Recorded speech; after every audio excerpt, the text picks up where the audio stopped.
गजाननं भूतगणाधिसेवितं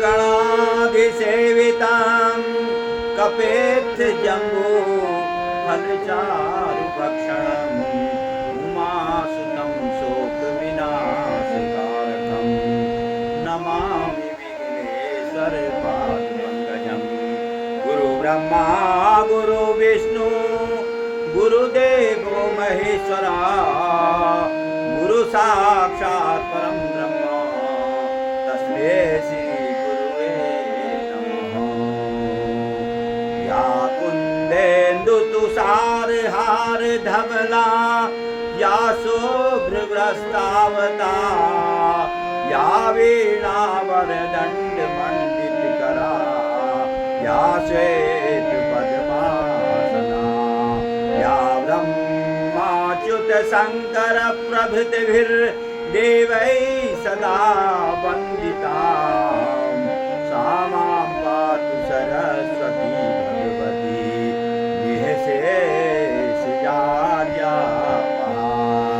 नमोऽस्त्वनन्ताय सहस्रमूर्ते सहस्रपादाक्षिशिरोरुबाहवे सहस्रनाम्ने पुरुषाय शाश्वते सहस्रकोटियुगधारिणे नमः। वासुदेवसुतं देवं कंसचाणूरमर्दनं देवकी परमानन्दं कृष्णं वन्दे जगद्गुरुम्। ओम श्री गणेशाय नमः। श्री गुरु चरण कमलेभ्यो नमः। बुद्धिदायिनी श्री सरस्वती देव्येभ्यो नमः। ओम श्री गोपी जनवल्लभाय नमः। बोलो पुरुषोत्तम भगवान की जय। मित्रों नमस्कार। मैं चारुचंद्र पंथ पुरुषोत्तम महात्म की प्रथम दिन से लेकर 17वें दिन तक मैंने आप लोगों को कथा सुनाई। अब आज मैं आपको 18वें दिन का महात्म बता रहा हूँ। पुरुषोत्तम मास महात्म्य का 18वां अध्याय, इसको मैं आज आप लोगों को सुना रहा हूँ। पिछले अध्याय में आप लोगों ने सुना कि भगवान की कृपा से सुदेव ब्राह्मण और गौतमी के पुत्र उत्पन्न हुआ। बड़ा गुण संपन्न था, वेदाध्ययन में तत्पर था, लेकिन देवल ऋषि के वचनों के अनुसार कि 12 साल में इसकी जल में डूबकर मृत्यु हो जाएगी, उसके अनुसार जब वह 12 साल का हुआ तो एक दिन सुदेव मुनि सुदेव ब्राह्मण वन में कंदमूल फल लेने गए थे। तो वह उसका बालक जिसका नाम उन्होंने सुखदेव रखा था, वह भी अपने हम उम्र समवयस्क साथियों के साथ बावली में नहाने चला गया और देववश उसके वहाँ पर मृत्यु हो गई। और जब गौतमी और सुदेव को पता चला तो वह दहाड़े मारकर रोने लगे। वहाँ पर पहुँचे, पुत्र के सिर को अपने गोद में रखकर अनेक प्रकार से विलाप करने लगे। यहाँ तक की कथा आपने कल तक सुनी थी। अब आगे 18वें अध्याय में इसके आगे का वृत्तांत मैं आप लोगों को सुना रहा हूँ। आप लोगों को यह कैसा कथा कैसी लग रही है, अपने विचारों से मुझे अवश्य अवगत कराएं। लोगों के संदेश आते हैं बहुत सुंदर, पुरुषोत्तम भगवान की जय, लेकिन मेरी कमी को कोई नहीं बताता है। एक मित्र ने मेरी कमी बताई थी, मैंने उसे सुधारने की कोशिश की, इसलिए आपसे करबद्ध प्रार्थना है कि मेरे अंदर जो भी कमी है उस कमी को बताएं, जिससे मैं आगे उसे सुधारने का प्रयास करूं। बोलो पुरुषोत्तम भगवान की जय। नारदो अथ 18 नारदो वाच दृढ़धन्य महीपालम किमुवाच ततः परम वाल्मीकिर्भगवान साक्षात् तद्वदस्व तपोनिधे। जब यह कथा बड़ी रोचक होती जा रही थी, तब नारद मुनि को आगे सुनने की बड़ी उत्कंठा हो रही थी, और उधर सोचने से भी ऋषि मुनियों को बड़े सुनने की आगे उत्कंठा हो रही थी। तब वह उनसे प्रश्न करने लगी। नारद जी नारायण से प्रश्न कहते हैं, हे तपस्वी राज।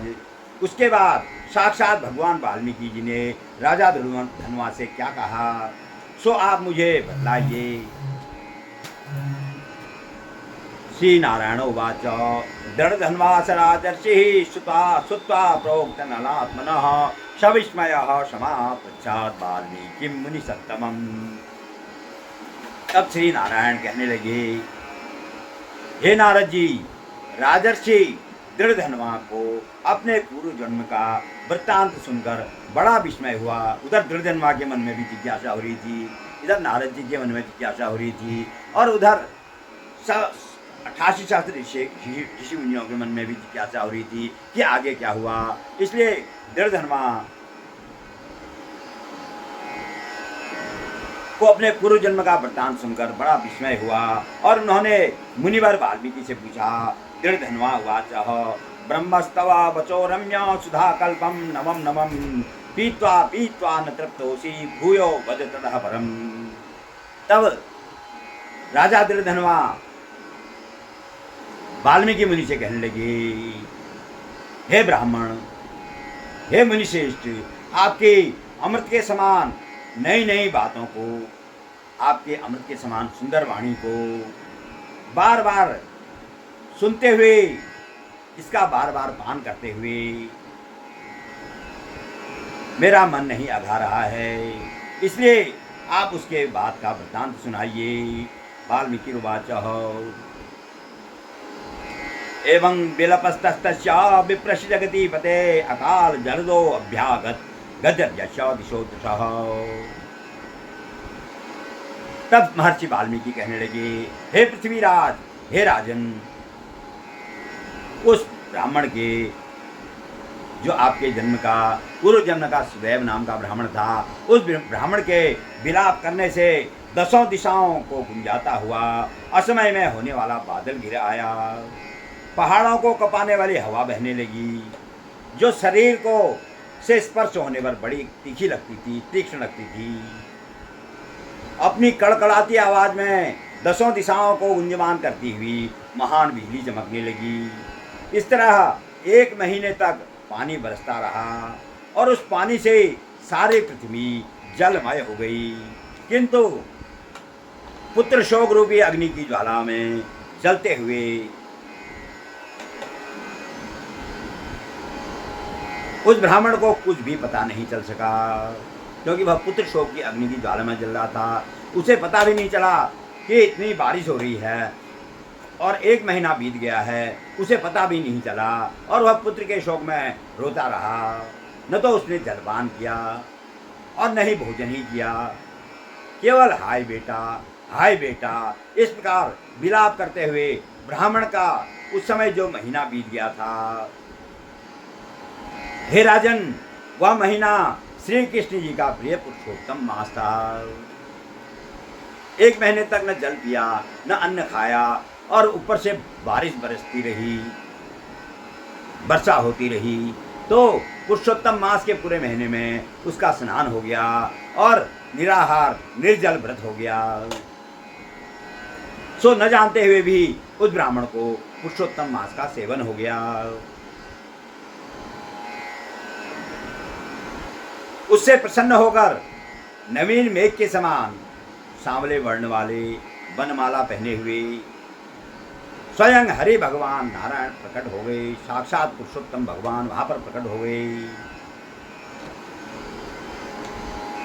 प्रादुर्भूते जगन्नाथे विलीना धनराजः ततो ददर्श विप्रासो श्रीकृष्णं पुरुषोत्तमम् शाशांतगतं पुत्रतेहं मुनि निधाय च सपत्नीको नमश्चक्रे दंडवीत श्री हरिम मुदः।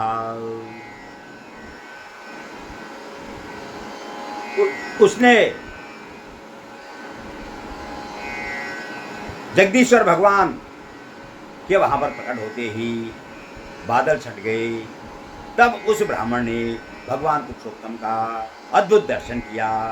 दर्शन होते ही गोद में रखे हुए पुत्र के शरीर को जमीन पर रख दिया और बड़ी प्रसन्नता के साथ युगल दंपति अर्थात सुदेव शर्मा और गौतमी दोनों ने श्री हरि भगवान के सम्मुख खड़े हो गए, हाथ जोड़कर खड़े हो गए।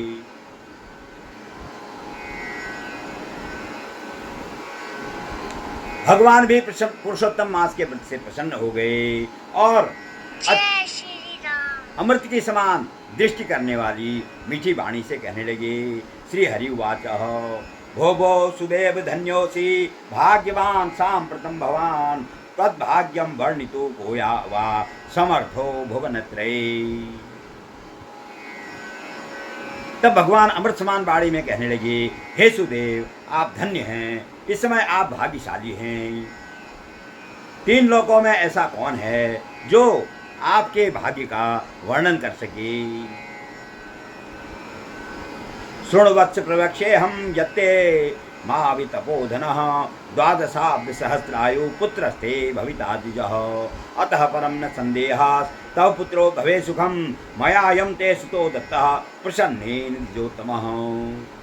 तब कहने लगे भगवान, हे वत्स, हे तपोधन, आपके भावी के संबंध में कुछ बात हम कहेंगे, आप ध्यानपूर्वक सुनिए।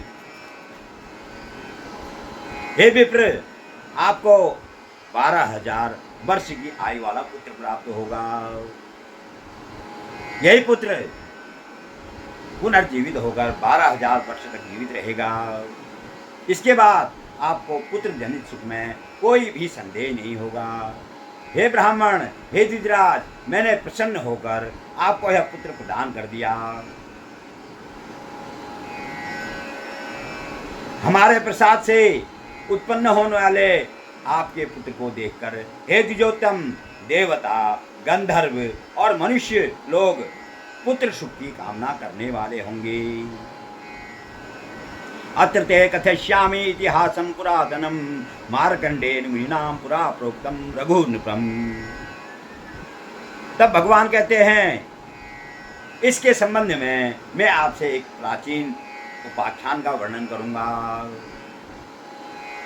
जिसे पहले मार्कंडे मुनि ने महाराज रघु से कहा था। हे ब्राह्मण, प्राचीन काल में कोई महामना धनु नाम के मुनि थे। लोगों को पुत्र का उस मुनीश्वर लोगों को पुत्र रूप मानसिक चिंता से संतप्त देखकर, दुखी देखकर बड़े दुखित हुए। तब उन्होंने अमर पुत्र होने की आकांक्षा से महाभीषण तप किया। 1000 वर्ष बीत जाने पर देवता लोग प्रकट हो गए और धनु मुनि से कहने लगे, हे मुनिराज, आपकी घोर तपस्या से हम लोग बहुत प्रसन्न हैं, अतः अपनी इच्छा के अनुरूप कोई कल्याणकारक वरदान मांग लीजिए। श्री नारायण उवाच इति देववतः श्रुत्वा सतृप्तो अमृतं सन्निभं व्रते तपोधनः पुत्रम अमरम बुद्धिशालिनम। तब श्री नारायण ने कहा,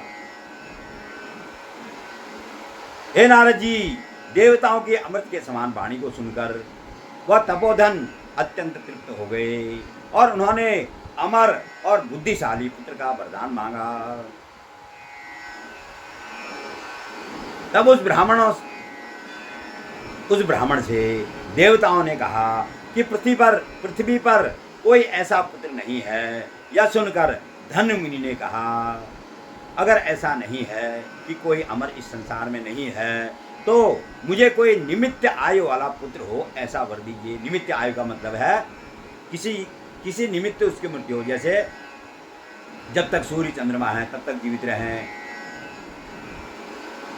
या फिर जब तक यह पर्वत खड़ा है तब तक जीवित रहें। इस ऐसी निमित्त वाली आयु का पुत्र मांगा।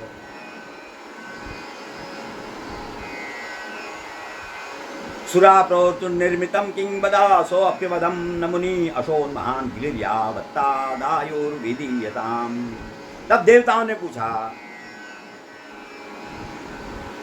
इसकी आयु का क्या निमित्त है, इसे आप ही स्पष्ट कर दीजिए। इस पर मुनि ने कहा, यह महान पर्वत जब तक रहे, सामने एक पर्वत था, जब तक यह महान पर्वत रहे तब तक की आयु वाला पुत्र दीजिए। एवमस्तिति संपाद्य सेन्द्रा सेवा दिवहयु धनु शर्मा सुतम लेभे कालेना तादृशम। ऐसा ही होगा। यह कहकर इंद्र आदि देवता लोग स्वर्ग को चले गए। थोड़े ही समय में देवताओं के प्रसाद से उस धनु शर्मा को वैसा ही पुत्र प्राप्त हुआ। जिस प्रकार आकाश में शुक्ल पक्ष का चंद्रमा दिन प्रतिदिन बढ़ता है, उसी प्रकार उसका पुत्र भी दिन प्रतिदिन बढ़ने लगा। 16 वर्ष की आयु हो जाने पर मुनीश्वर ने अपने पुत्र से कहा, हे बेटा, देखो मैं निमित्त आयु तो मिली है, लेकिन इस अभिमान में तुम किसी मुनीश्वर का या अपने से बड़ों का अपमान कभी मत करना, किसी भी ऋषियों का अपमान मत करना। इस तरह सिखाए जाने पर भी उस पुत्र ने मुनियों को परेशान करना नहीं छोड़ा। मेरे निमित्त आए हैं, मुझे तो कोई मान नहीं सकता, इसलिए वह ऋषि मुनियों को परेशान करता था। निमित्त आयु के बल पर उन्मत्त हो जाने पर वह ब्राह्मणों को सताने लगा।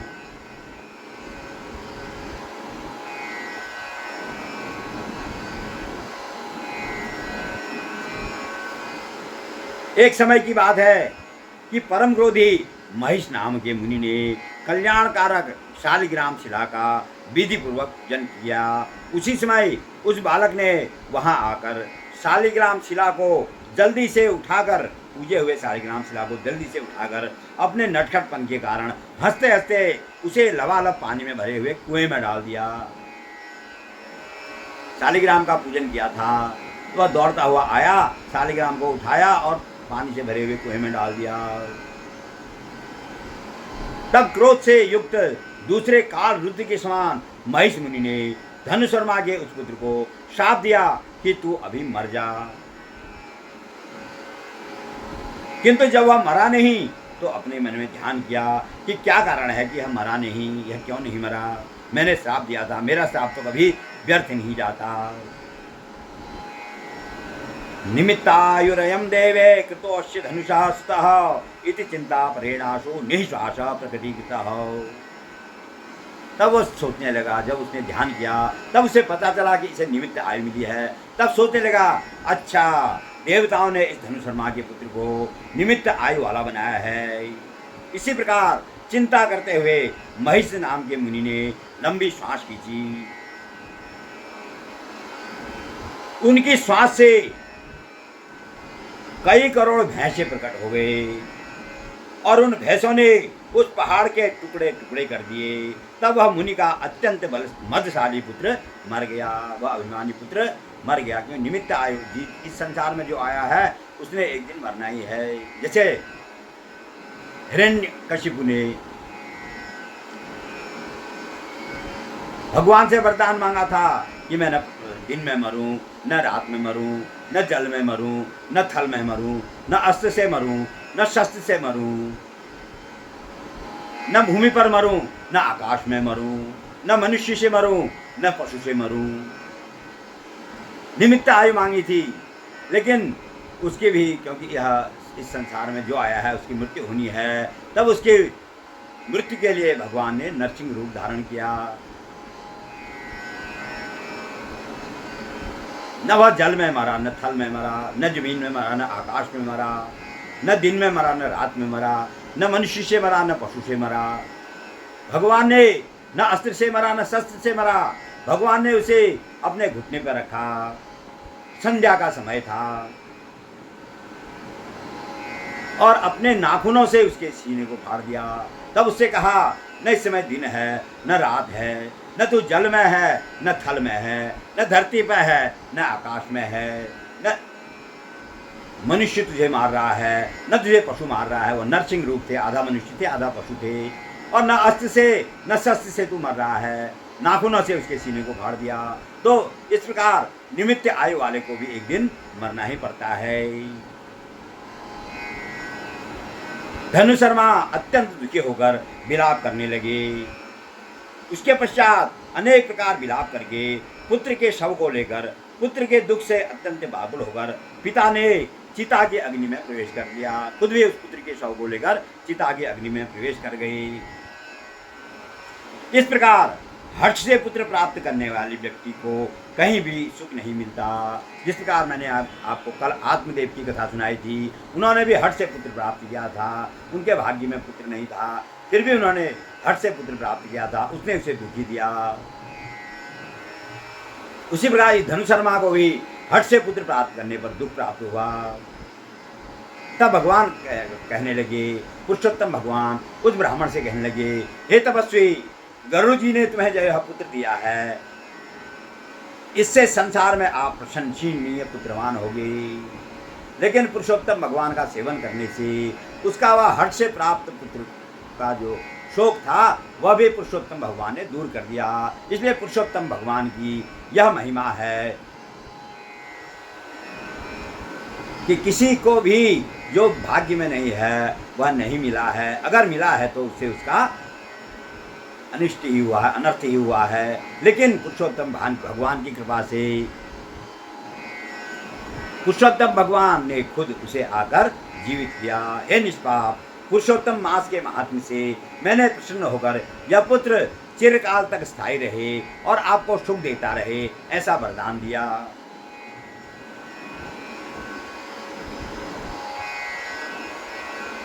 हे ब्राह्मण, पुत्र के साथ सता अतुल गृहस्थ आश्रम के सुख को भोगने के बाद आप ब्रह्मलोक को जाएंगे और वहां महान सुख देवताओं के वर्ष के गणना अनुसार 1000 वर्ष पर्यंत सुख भोग कर फिर भूतल पर जाएंगे।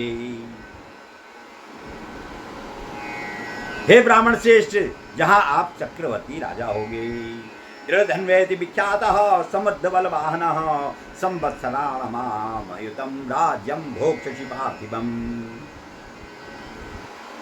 हे ब्राह्मण, आप तब दृढ़ धनुर्वा के नाम से प्रसिद्ध होंगे और चतुरंगिणी सेना तथा वाहनों से युक्त होकर 10,000 वर्ष पर्यंत पृथ्वी के राज्य का सुख भोगेंगे।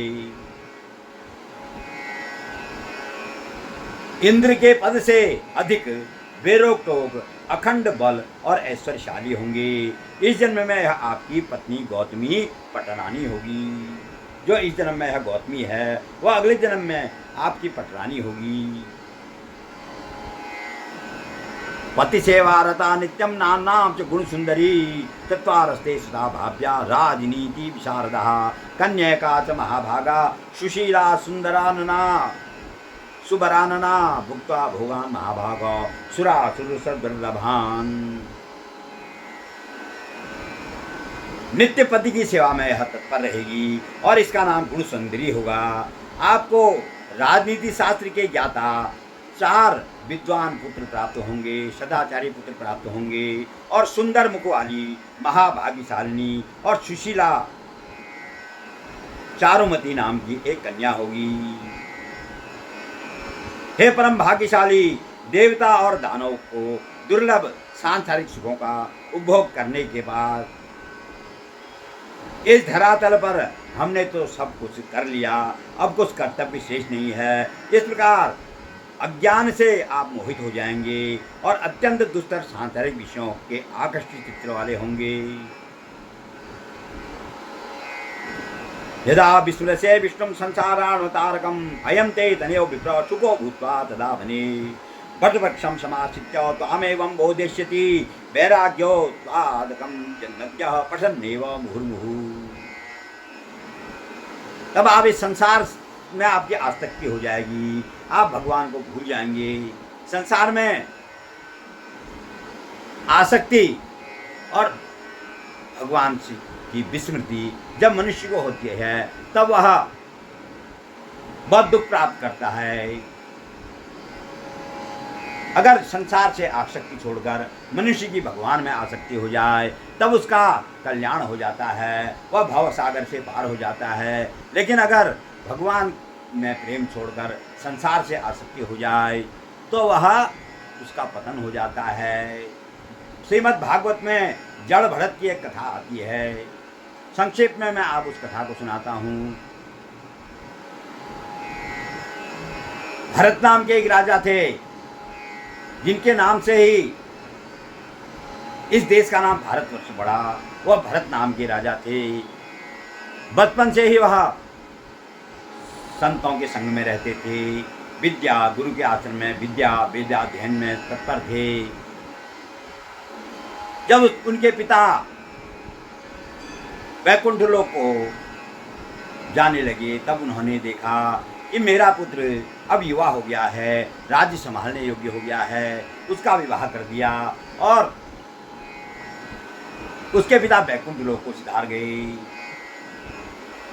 तब बचपन से ही संतों की संगति में रहने के कारण उसकी बुद्धि भगवान की तरफ अधिक हुई और संसार की तरफ कम थी, लेकिन राजधर्म के कारण अपने राज्य को चलाता रहा। उसका विवाह हुआ, सुंदर रूपवती, लक्ष्मी से भी सुंदर, इतनी सुंदर से रूपवती पत्नी मिली और उसके 2 पुत्र भी हुए। एक दिन उस राजा भरत ने सोचा कि संसार सागर में क्या रखा हुआ है, भगवान में अपना मन लगाता हूँ जिससे मैं भव सागर पार हो जाऊंगा। इस संसार के बंधनों में अगर फंसा रहा तो मेरा कल्याण नहीं हो सकता, मैं आवागमन के चक्र में पड़ता रहूंगा। ऐसा सोचकर उसने एक दिन रात को सोते हुए अपनी पत्नी और बच्चों को छोड़कर, पूरे राज्य को छोड़कर वन में चला गया और सोचने लगा मैं सारा राज्य छोड़ देता हूँ, वन में जाता हूँ, भगवान का भजन करता हूँ, भगवान का नाम स्मरण, भगवान का भजन रात दिन करने लगा। उसकी अपने राज्य से, अपनी धन संपत्ति से, अपनी पत्नी से, अपने पुत्रों से सारी आसक्ति खत्म हो गई थी और वह भगवान के चरणों में ही हमेशा अपने मन को लगाए रखता था। और गंडकी नदी जो सबसे पवित्र नदी मानी जाती है, जिसमें शालिग्राम शिला उत्पन्न होते हैं, उसी नदी के किनारे बैठकर रात दिन भगवान का भजन करने लगा।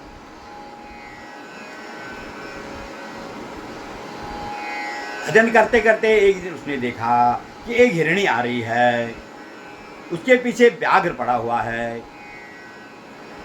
वह हिरणी गर्भवती थी। उस व्याघ्र से बचने के लिए उस गंडकी नदी के पास आई और उसने नदी को पार करने के लिए छलांग लगाई।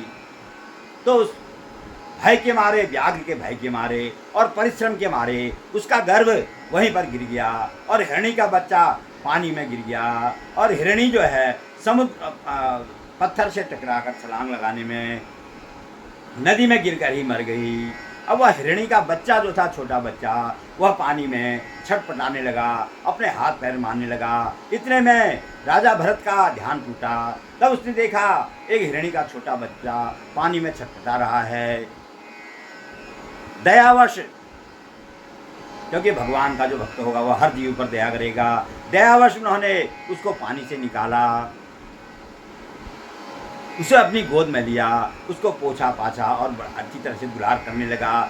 तब उसने सोचा इसकी माँ तो अब रही नहीं, इसका संसार में कौन है, मैं ही इसको अपने पास रख लेता हूँ। उसने उस हिरणी के बच्चे को, छोटे बच्चे को अपने पास रख लिया। धीरे धीरे उस राजा के उस हिरणी के बच्चे में आसक्ति हो गई। वह भगवान के भजन को भूल गया, हर समय उसे गोद से चिपटाए रखता, उसे मुंह से लगाए रखता, अपने कंधे पर बिठाता, घुमाता और वो ऐसा उसका जो है सारा ध्यान वो हिरणी के बच्चे में ही चला गया। नहाने भी जाता था, उसे गोद में लेके जाता, कहीं कोई व्याघ्र से न उठा ले जाए।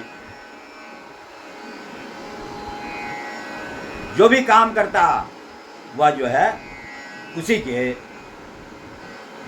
हिरणी के हित के लिए ही करता। तो उसमें हिरणी में इतनी आसक्ति होगी कि वह भगवान का भजन सब भूल गया और जो हिरणी के पीछे ही लगा रहा। दयावश ही उसे उस हिरणी पर आसक्ति हो गई। जब उसका अंतिम समय आया, उसके मृत्यु का समय आया, तो वह हिरणी उसके सिराने पर बैठी हुई थी। तब वह उसको एकटक देखते देखते ही उसने अपने प्राण त्यागे। उसकी आसक्ति प्राण त्यागते समय भी हिरणी पर ही हुई। जैसे सिद्ध साधकों की मृत्यु के समय उनके अंदर भगवान का ध्यान रहता है, लेकिन उसकी साधारण मनुष्यों की तरह मृत्यु हुई और उसका ध्यान उस हिरणी पर ही रहा, मन में सोचते हुए अब इसका क्या आगे क्या होगा, हिरणी का जो बच्चा था इसका आगे क्या होगा। ऐसा सोचते सोचते इसने प्राण त्याग दिए। तब कहते हैं कि मृत्यु के समय जहाँ आसक्ति होती है वहीं अगला जन्म उसके मिलता है। तो अगले जन्म में वह मृग हुआ, हिरण हुआ, अगले जन्म में हिरण के रूप में जन्म लिया। इतना बड़ा जिसने अपना राज्य, पुत्र, सुंदर पत्नी सब छोड़ दी, भगवान के चरणों में मन लगाने के लिए, संसार सागर से पार होने के लिए, लेकिन उस हिरणी की आसक्ति में उसे फिर दूसरा जन्म हिरणी का लेना पड़ा। लेकिन भगवान के भजन का प्रभाव था, सत्संग सुनना था जो उसने, उसका प्रभाव था, उसके कारण उसे अपना पूर्व जन्म पूरा याद रहा। तब उसने सोचा, हाँ मैंने क्या कर दिया, भगवान के भजन को छोड़ के इस हिरणी में मैंने आसक्ति लगाई और मेरे को हिरण का ही जन्म मिला। तब उस जन्म में भी वह रात दिन उस गंडकी नदी के किनारे रहता, वहीं भगवान का ध्यान करता और बैराग विरक्त की तरह रहता। हरी घास को भी नहीं खाता कि हरी घास खाऊंगा तो मुझे आसक्ति हो जाएगी इसमें। सूखे पत्ते खा खा कर उसने अपना जीवन व्यतीत किया। जब हिरण की मृत्यु हुई तो वह एक बड़े धर्मात्मा ब्राह्मण के घर में तीसरा जन्म हो गया उसका, क्योंकि पूर्व जन्म के उसके संस्कार थे।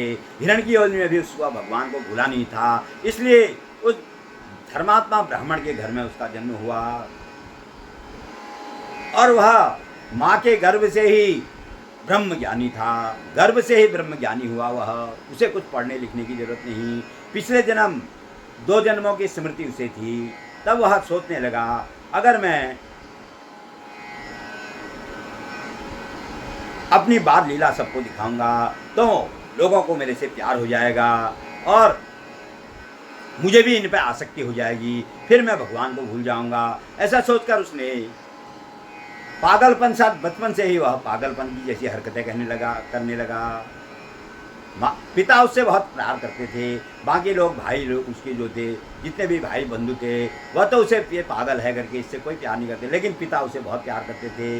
पिता ने उसे कितना पढ़ाने लिखाने की कोशिश करी, लेकिन वह जानता सब कुछ था, लेकिन वह पागलपन करता रहा। कुछ भी नहीं पढ़ता था, कुछ भी नहीं लिखता था।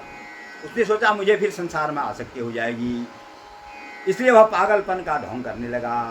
हर समय पागलों की तरह रहता, अच्छे कपड़े नहीं पहनता, फटे चिथड़े कपड़े पहनते रहता, पागलों की जैसी रात दिन हरकतें करता। उसके पिताजी बड़े दुखी हो गए। जब बड़ा हुआ वह, वेद उपनयन संस्कार का समय हुआ, तब ब्राह्मण ने उसका उपनयन संस्कार किया और उसे कहा तू गुरु के पास शिक्षा लेने जा, लेकिन वह पागलपन करता रहा, कहीं नहीं गया। तो पिता ही उसे घर में पढ़ाने लगे, लेकिन वह फिर भी नहीं पढ़ता था, क्योंकि उसे पता था कि अगर मैं इस सांसारिक प्रवृत्तियों में अगर लीन हो जाऊंगा तो मुझे इस संसार से फिर आसक्ति हो जाएगी और मैं भगवान के चरणों को भूल जाऊंगा। रात दिन भगवान के चरणों में ही अपना ध्यान लगाए रखता था।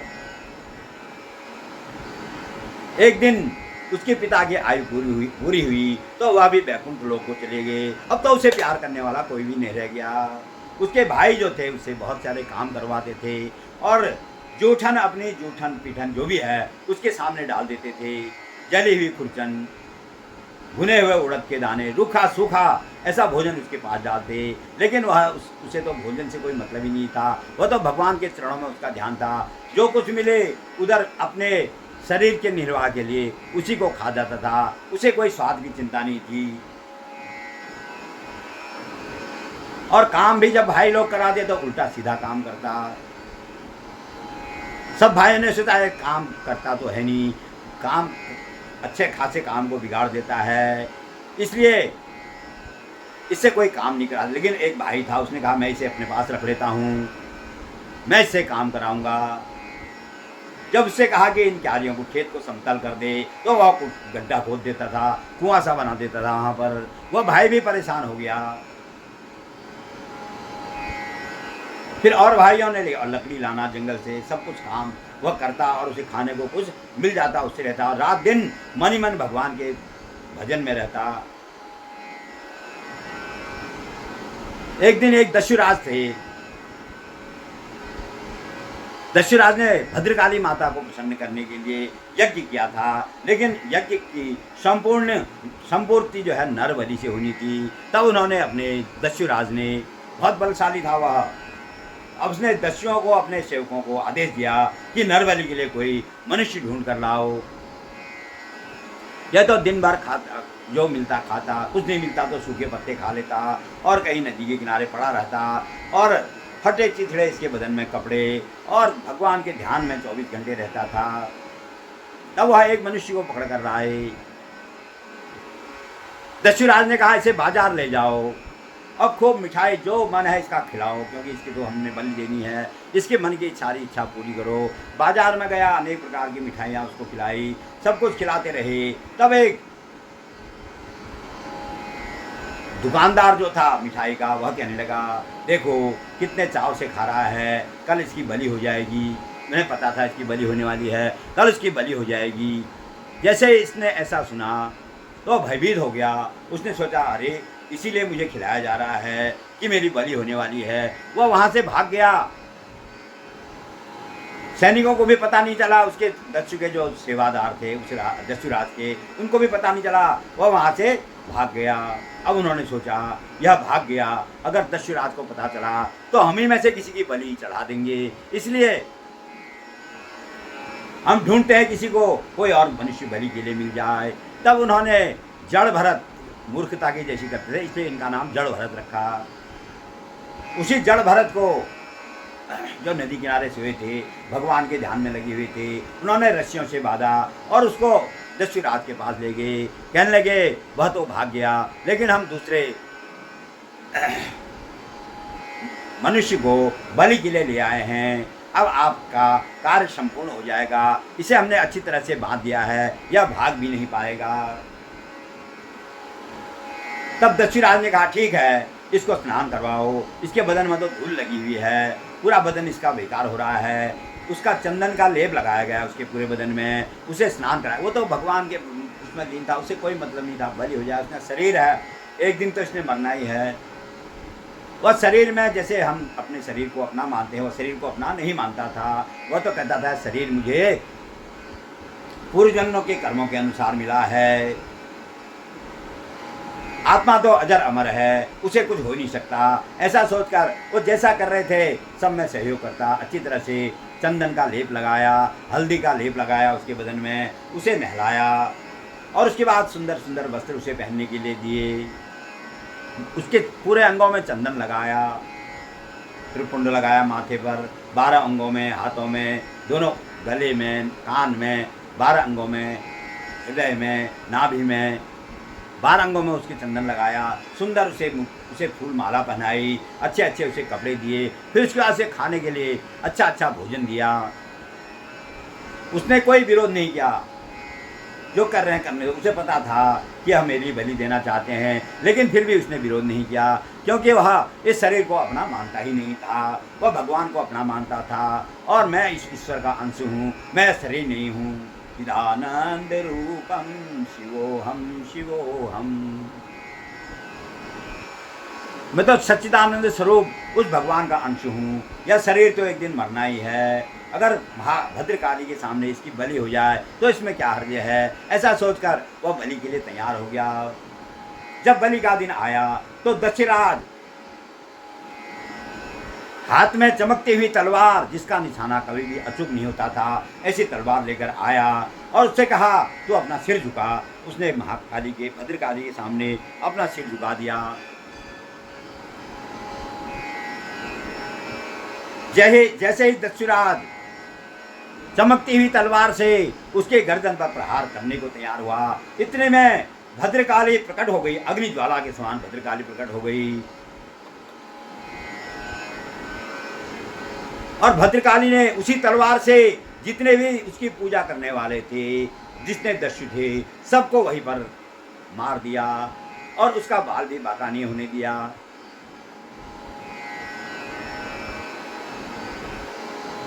तब भगवान पर उसका मन था, उसे तो शरीर से कोई मतलब ही नहीं था। वहाँ से वह चल दिया, देखा उसने सब लोग मर गए हैं तो वहाँ से वह चल दिया। इतने में एक राजा रहुगण थे, वह बहुत विद्वान थे, बहुत संतों का संग उन्होंने किया था। तो वह कपिल मुनि के आश्रम में सत्संग सुनने जा रहे थे। उन राजा का नाम था रहुगण। जब वो पालकी, उसके पालकी धोने वाले कहार थे, कहारों में से एक कहार के सिर में बहुत दर्द हुआ तो वहीं पर बैठ गया, पालकी उसने वहीं रख दी। उसने कहा मैं आगे नहीं चल सकता। तब उन कहारों ने देखा एक मनुष्य जा रहा है, इसने बड़ा चंदन लगा रखा है, गले में फूल की माला भी है, जड़ भरत उन्हें दिखाई दिया तो उन्होंने कहा इसको हम पालकी में जोत देते हैं, इसके बदले इसको जोत देते हैं। उसने कहा अरे इधर आ जा। राजा ने कहा इधर आओ, कौन हो तुम, कहाँ जा रहे हो? कुछ नहीं बोला। उसने कहा चलो ये पालकी में लग जाओ। तो बाल ब्रह्मचारी था, बहुत बलवान था, उसके अंदर बल बहुत था, हष्ट पुष्ट था। उसने आगे से 2 कहारों की जगह पूरी पालकी अपने आप पकड़ ली और बाकी पहाड़ पीछे से लगे और पालकी चलने लगी। लेकिन उसकी नज़र नीचे थी कि कहीं कोई मेरे पैरों के अंदर कोई जीव न दब जाए, कोई चींटी न दब जाए, कोई कीड़ा मकोड़ा मेरे पैरों में दब न जाए। इसलिए वह धीरे धीरे कभी चलता, कभी छलांग लगा देता आगे को, उस कीड़े कहीं मिल जाता उसे तो इससे पालकी इधर उधर डोलने लगी। राजा रघुगण को बहुत गुस्सा आया, तो गुस्से में उसको धिक्कारने लगा और व्यंग्य बड़ी वाणी कहने लगा, अरे तो इतना कमजोर है, कुछ खाता नहीं है क्या? कैसे पालकी हिला के चल रहा है, जबकि वो इतना मोटा तगड़ा था। व्यंग्य से व्यंग्य उसके ऊपर मारने लगे, लेकिन उसके अंदर उसे कोई फर्क नहीं पड़ा, वह चलता रहा। एक बार एक चींटियों की लाइन, पूरी चींटियों की लाइन जा रही थी, एक इधर जा रही थी, एक इधर जा रही थी, बीच में जगह थी, तो उसने जोर से छलांग लगाई उन चींटियों की लाइन को पार करने के लिए, तो और पालकी हिल गई। तब राजा को तो बहुत क्रोध आ गया। उसने कहा इसे मारो, इसको।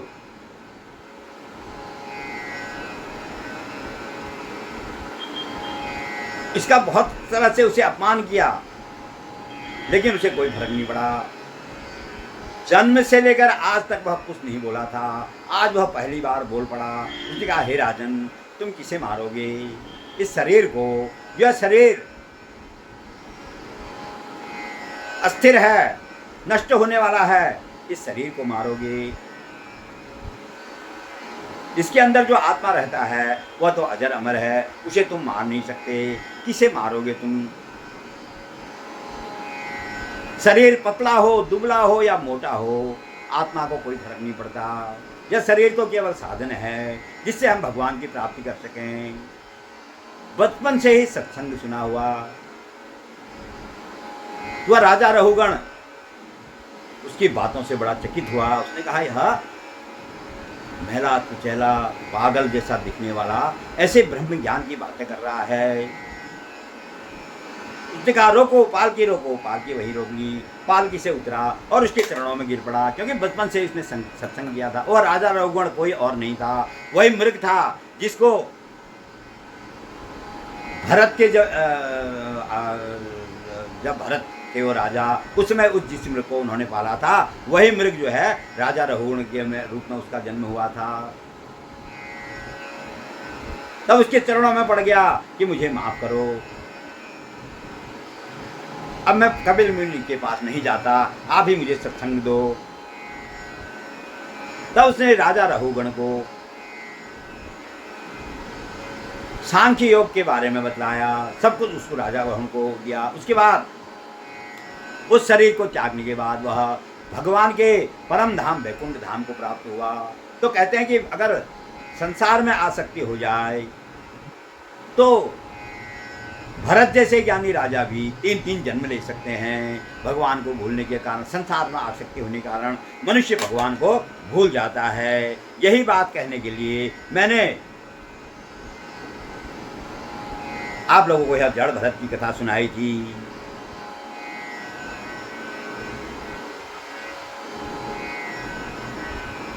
तब उसे भी संसार में आसक्ति हो गई थी, वह भगवान को भूल गया था। तब वह वाल्मीकि मुनि उस सुदेव राजा से कहते हैं कि जब तुम इस भगवान को सुदेव राजा से भगवान नारायण कहते हैं, जब तुम मुझे पुरुषोत्तम को भूल जाओगे तो तुम्हारा यही बेटा तोता बनकर बरगद के पेड़ में आएगा और तुम्हें उपदेश देगा, तुमसे कहेगा कि तुम ये वैभवशाली संसार में रहकर उस परमात्मा को क्यों भूल गए हो, उस आत्म तत्व को आप क्यों भूल गए हो। अगर तुम ऐसा कर रहे हो तो आप भवसागर से कैसे पार होगे, यह वह तोता तुम्हें बताएगा। हे परम भाग्यशाली, देवता और दानव को दुर्लभ सांसारिक सुखों का उपभोग करने के बाद इस धरातल पर हमने सब कुछ कर लिया, अब कुछ कर्तव्य नहीं है। इस प्रकार अज्ञान से मोहित होकर अत्यंत दुस्तर सांसारिक विषयों से आकृष्ट चित्त वाले होकर जब आप भवसागर से तारने वाले भगवान विष्णु को भूल जाएंगे, संसार की आसक्ति में भगवान को भूल जाएंगे, तब हे ब्राह्मण, उस समय यह वन में आपका यह शुक पक्षी, यह पुत्र जो है शुक पक्षी तोता होकर बरगद के पेड़ पर बैठकर वैराग्य पैदा करने वाले श्लोक को बार बार करता हुआ आपको इस प्रकार बोध कराएगा।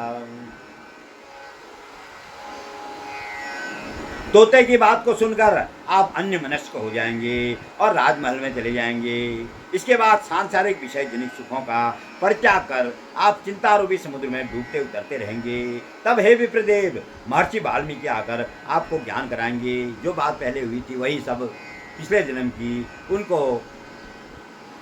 पुरुषोत्तम भगवान बता रहे हैं। उन वाक्यों से आपका संशय दूर हो जाएगा और इस लिंग शरीर को छोड़कर श्री भगवान हरि के परम पद को युगल दंपति प्राप्त करोगे, जो परम पद आवागमन से रहित कहा गया है। इस प्रकार पुरुषोत्तम भगवान के कहने के पश्चात वह ब्राह्मण बालक जो मर गया था सुखदेव, वह उठ खड़ा हुआ। तब वे युगल दंपति अर्थात सुदेव शर्मा और गौतमी अपने पुत्र को जीवित देखकर महान आनंद में निमग्न हो गए। सब देवता लोग भी संतुष्ट होकर फूलों की वर्षा करने लगे। सुखदेव जी ने भी श्री हरि को, पुरुषोत्तम भगवान को और अपने माता पिता को प्रणाम किया। तब उस ब्राह्मण को अपने पुत्र के साथ देखकर गरुड़ भी बहुत अत्यंत खुश हुए, प्रसन्न हुए। उस समय ब्राह्मण ने चकित होकर श्री हरि भगवान को नमस्कार किया और हाथ जोड़कर जगदीश्वर से कहने लगे। हृदय जनित संदेह को दूर करने के निमित्त हर्ष के कारण गदगद वाणी से वह ब्राह्मण भगवान से कहने लगे। सातर्यब्द सहस्रे नम विनानिशम तप्तो दुष्करम तत्रागत्य वचस्तस्यां निगदितं यं नयां हरे कर्कशं हे वत्साद्य विलोकितं तव सुतो नैवास्ति तद्वाक्यं त्वतिलङ्घ्य मे मृतः सुतोत्थाने च हेतुवदः। तब सुदेव शर्मा भगवान से पूछने लगे, हे भगवान, मैंने 4000 वर्ष पर्यंत निरंतर अत्यंत दुस्तर तपस्या की और उस समय आकर आपने जो मुझसे चुभती बात कही थी कि हे वत्स, हमने भली भांति देख लिया है कि इस समय 7 जन्मों तक तुम्हारे भाग्य में पुत्र नहीं है। तो उस वाणी का उल्लंघन करके आपने मेरे पुत्र को जीवित करने का क्या कारण है? उस वाणी का उल्लंघन आप ही की वाणी थी कि मेरे 7 जन्मों में पुत्र नहीं होगा भी तो हत में दुख देगा। लेकिन आज आप उसी वाणी का उल्लंघन कर रहे हैं और मेरे पुत्र को जीवित कर रहे हैं। इसका कारण क्या है? इस पर आप प्रकाश डालिए। श्री बृहन् नारदीय पुराणे पुरुषोत्तम मास महात्म्ये श्री नारायण नारद संवादे सुदेव पुत्र जीवनम नाम 18 अध्याय। बोलो पुरुषोत्तम भगवान की जय। तब जब उसका पुत्र जीवित हो गया, तब वह भगवान से पूछने लगा कि आप ही ने खुद कहा था कि तुम्हारे 7 जन्म में तुम्हारा पुत्र सुख नहीं है और आज ही आप उस वाणी का उल्लंघन कर रहे हैं, मेरे पुत्र को जीवित कर रहे हैं। इसका क्या कारण है? यह पूछते हैं। तब अगले अध्याय में भगवान उसे बताएंगे कि किस कारण से मैंने अपनी ही वाणी का उल्लंघन करके आपको के पुत्र को जीवित किया है। वह मैं आपको कल 18 अध्याय में बताऊंगा। मित्रों, यह कथा जिस प्रकार आपकी समझ में भली बातें आ सके उस प्रकार मैं आपको समझाने की कोशिश कर रहा हूँ। अगर मेरे इस प्रयास में कोई कमी रह गई है तो आप लोग मुझे अपनी प्रतिक्रिया में अवश्य बताएं और अपने सभी मित्रों, स्नेहियों, संबंधियों को इस कथा को भेजें, जिससे वह भी पुरुषोत्तम मास के पुण्य का लाभ उठा सकें। बोलो पुरुषोत्तम भगवान की जय। अब मैं वह 4 श्लोक जो नित्य पठनीय हैं वह आप लोगों को सुनाता हूँ। बोलो पुरुषोत्तम भगवान की जय। वंदे कृष्णं गुणातीतं गोविंदम एकमक्षरम अव्यक्तम अव्यक्तम गोपवेश विधायनम किशोरवयसं शांतं गोपीकांतं मनोहरम नवीन नीरद श्यामं कोटिकंदर्प सुंदरम वृंदावन बरभ्यांते रासमंडल संस्थितम रषट्पीठपटं सौम्यं त्रिभुवनललिताकृतं रासेश्वरं रासवासं रासोल्लास समुत्सुकं द्विभुजं मुरलीहस्तं पीतवास समच्युतम्। बोलो पुरुषोत्तम भगवान की जय। आरती जुगल किशोर की जय। राधे धन्योछावर की जय। आरती जुगल किशोर की जय।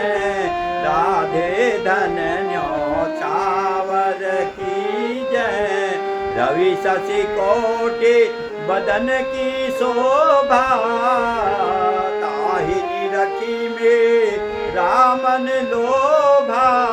गौर श्याम मुख निरखत रे जय।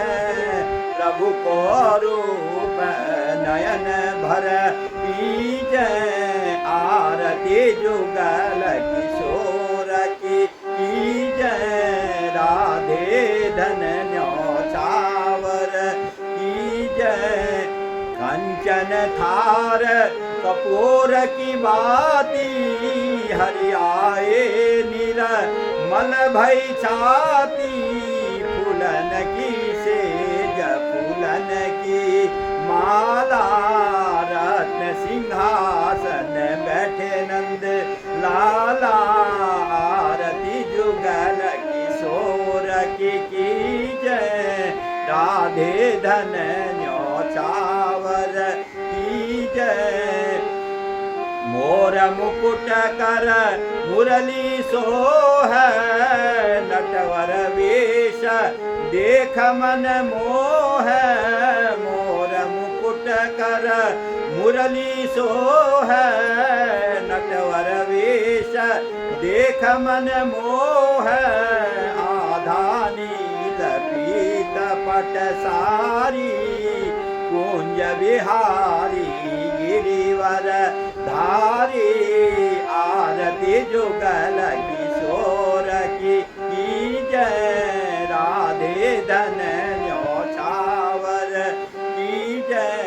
श्री पुरुषोत्तम गिरिवर धारी। आरती करत सकल ब्रज नारी।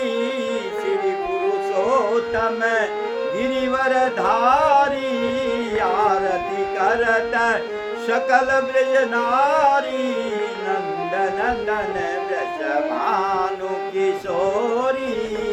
परमानंद स्वामी अविचल जोरी। आरती जुगल किशोर की जय। राधे धन्योछावर की जय। पवन मंद सुगंध शीतल हेम मंदिर शोभितम्। निकट गंगा बहति निर्मल श्री बद्रीनाथ विशंबरम्। शेष सुमिरन करत निश दिन धरत ध्यान महेश्वरम्। वेद ब्रह्मा करत स्तुति श्री बद्रीनाथ विशंबरम्। शक्ति गौरी गणेश शारद नारद मुनि उच्चारणम्। योग ध्यान अपार लीला श्री बद्रीनाथ विशंबरम्। इंद्र चंद्र कुबेर दिनकर धूप दीप प्रकाशितम्। सिद्ध मुनि जन करत जय जय श्री बद्रीनाथ विशंबरम्। यक्ष किन्नर करत कौतुक ज्ञान गंधर्व प्रकाशितम्। श्री लक्ष्मी कमला चवर ढारे श्री बद्रीनाथ विशंबरम्। कैलाश में एक देव निरंजन शैल शिखर महेश्वरम राजा युधिष्ठिर करत सुति श्री बद्रीनाथ विश्वाम्बरम। श्री बद्री जी के पंचरत्न पढ़त पाप विनाशनम कोटि तीर्थ भवेत पुण्य प्राप्त फलदायकम। श्री बद्रीनाथ विश्वाम्बरम पवन मंद सुगंध शीतल हेम मंदिर शोभितम निकट गंगा बहति निर्मल श्री बद्रीनाथ विश्वाम्बरम। श्री बद्रीनाथ विश्वाम्बरम। बोलो बद्रीनाथ भगवान की जय, बोलो पुरुषोत्तम भगवान की जय। मित्रों, मैंने यहाँ 18वें दिन का महात्मा आप लोगों को सुनाया। आपको कैसा लगा? आप लोग अपनी प्रतिक्रिया में बताएं, और मेरी कोई कमी हो तो उसे भी बताएं। और अगर मेरे चैनल में न हो तो मेरे चैनल को सब्सक्राइब करें और अपने सभी मित्रों को शेयर करें। बोलो पुरुषोत्तम भगवान की जय हो।